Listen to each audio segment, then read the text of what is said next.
What's up, everybody? This is your girl giving my review on last night's episode of Star. If you are a recurring person to my video, it's good to see you again. If this is your first time, welcome. And we're going to get right into it. Now I'm going to get with the scene that pissed me off the most, which I'm sure y'all know is the scene of Cotton saving Omari's sorry behind. I couldn't believe when she told the homies to stop and take that thing off his head. I'm like, no, no, no. I was literally yelling at the TV. I'm like, yo, you are interfering in the divine will of God. Omari was supposed to die last night, and Cotton, I think, is a bit selfish that you interfere because God had his hand on this murder, and you intervening. You know, you stepping in, you in a business that don't really include you. But I was just really, really shocked that she stopped that whole thing and then let him know, I don't know why I love you so much. I know you love me. I'm like, no, baby, that ain't love. That's control. That's manipulation. And that's somebody in your life that you don't need. But that's a prime example of what happened when we love someone, or what we claim is love so much, we allow certain things to happen, and I'm like, if you're not with someone that's benefiting you, someone that's elevating you, someone that's complimenting you, let them people go. And Omari has proven and shown that he means what he says. He'll take you out. Anybody that's getting in the way of y'all being together, they have to go. And he's shown that by trying to even strangle her, burning her mom's house down, threatening to kill her mom. I'm like, and you let this dude go, and then Miss Bruce gonna give like a little threatening thing at the end, don't bring your behind back around here. I'm like, ain't nobody scared of you. That did nothing to this dude. This is a killer. He killed Elliot in cold blood. You think he gonna give a darn about taking you out too? Absolutely not. And y'all saw that look he gave before that scene ended. I was like, man, this is not over. But I was just really, really, I'm still kind of in my feelings that this man's still walking around the set, of Star. He should be gone. His character should be, dead. But we ain't gonna talk about that because, that's a sensitive subject. So we're gonna move on to Carlotta. One of the things I love about the TV show Star is that the writers have created such real characters, so real that we can see the flaws that each character have. And I don't know if anyone has ever caught this or noticed this, or maybe it's just me. I would love to hear your view.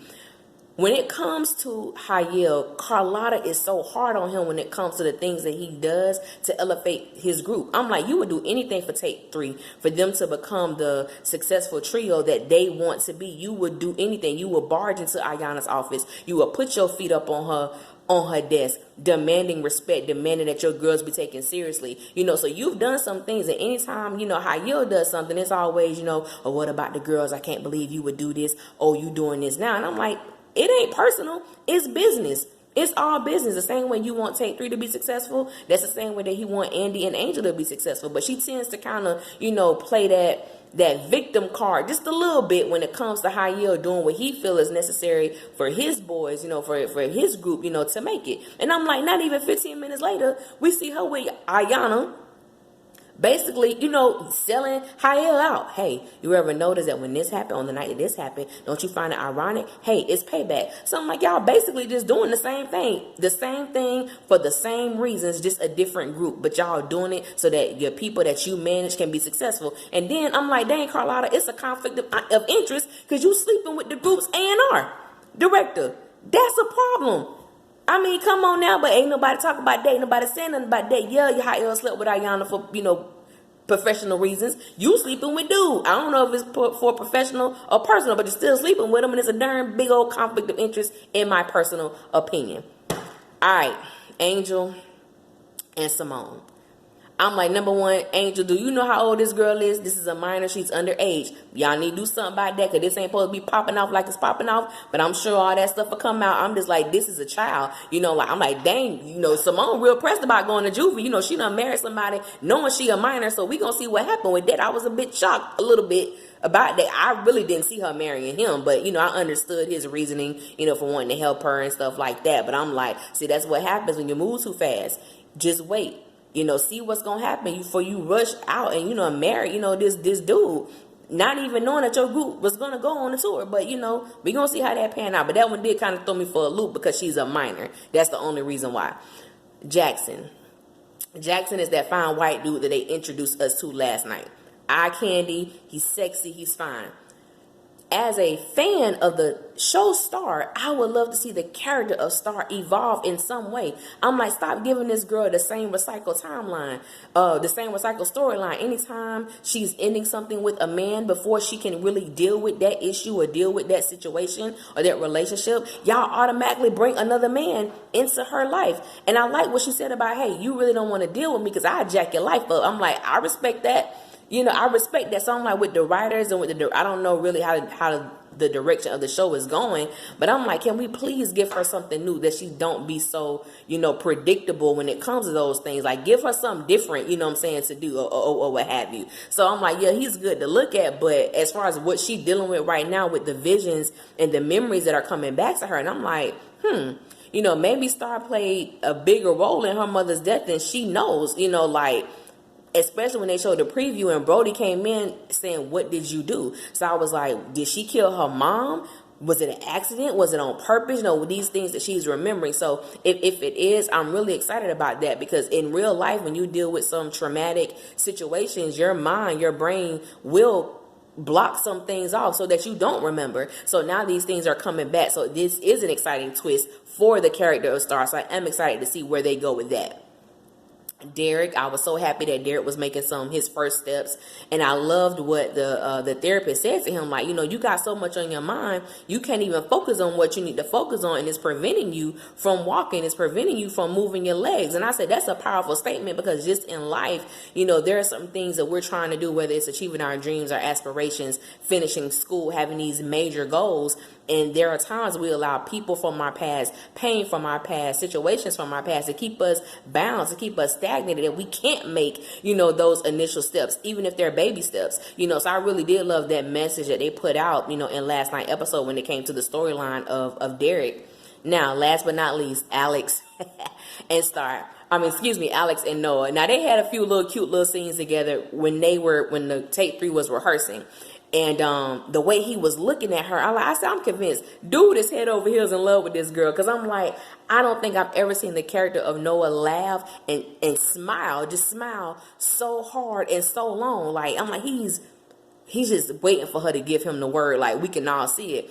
And so even like when he asked, he needed to talk to her, he wanted her to listen to a track, she was just like, one track. And he was like, okay, one. And I'm like, girl, take your behind in that studio and see what that boy, wants you to listen to. And so even when they got into the studio and they started talking, and he told her that, I need you. And the look on his face was like I need you, like you. And so Alex said, you need me like you need a Star. And I was like, funny, what you gonna say to that, Noah? And he was like, it's different, and I love the way that he expressed and explained himself when it came to his feelings for a Star. And when it came to her, it was like, what we have is different, it's special. We have music, and I've never had that with anyone. And so that's like, I feel like the music for Noah is like his safeguard, is his peace haven, his safe haven, and he's introducing Alex to that, saying, I want you to be a part of that with me.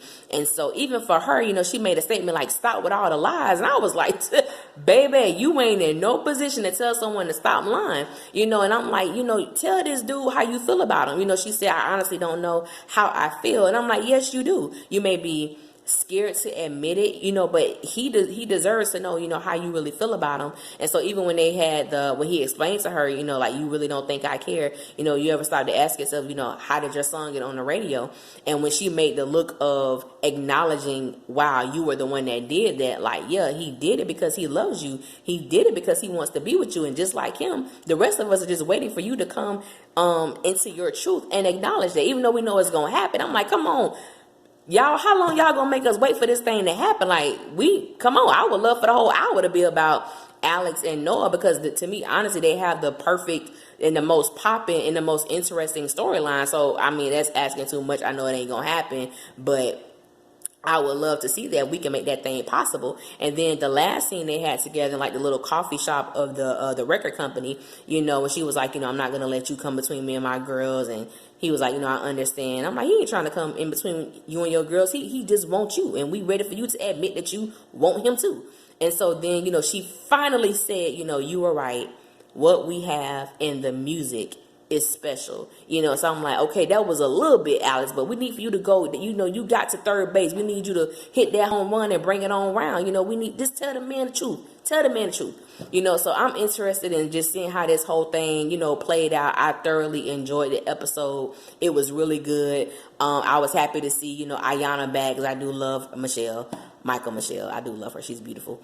Really interested in seeing, you know, Homeboy on next week episode, Huncho. We gonna see what he bring, this element or this issue that he and Noah have, to see how that all plays out, and hopefully we get to see more of Alex and Noah, because that's what it is right now. And someone really asked me, like, why do I really like them and stuff like that, and I explained, for those of us that remember Dawson's Creek, the TV show Dawson's Creek, the show was about Dawson Leary, hence the name Dawson's Creek. In the third season, it was all about Pacey and Joy, because Katie Holmes and Joshua Jackson had amazing chemistry that you could not deny. And it's the same thing that's happening with Ryan Destiny and Luke James. They have a chemistry that you cannot deny. So the characters of Alex and Noah is just, it's perfect. It makes perfect sense. So it's like they are, you know, this generation's Pacey and Joey. They are just like them together, them in the same frame, them in the same scene is real magic, and is beautiful, and it's amazing to watch. And I just love, I don't really like the circumstances that led to it, but I understand sometimes your heart can be in the place before your mind can even recollect what's going on. You're already there, how it was explained in the episode 10, you know, when Simone was, you know, discussing it. So that does happen, you know, it does happen. But I'm glad that they're taking their time, even though I really don't enjoy watching it, because I want everything to speed up so we can finally see this thing happen. I am enjoying the ride. If I miss anything, y'all leave a comment. I'm interested in hearing your views and your perspectives about last night's episode. I want to personally thank everyone who comments under my videos. I look forward to hearing from y'all, and I feel like I know some of y'all, like those that really comment like every week. It makes me feel so special, and I thank you for taking the time out to listen and for taking the time out to comment. It means the world. I love engaging with y'all, even if our views oppose each other. I love engaging with y'all. It makes my day. It makes my day. So y'all, let's see me same day, same time next week. Y'all be safe out there.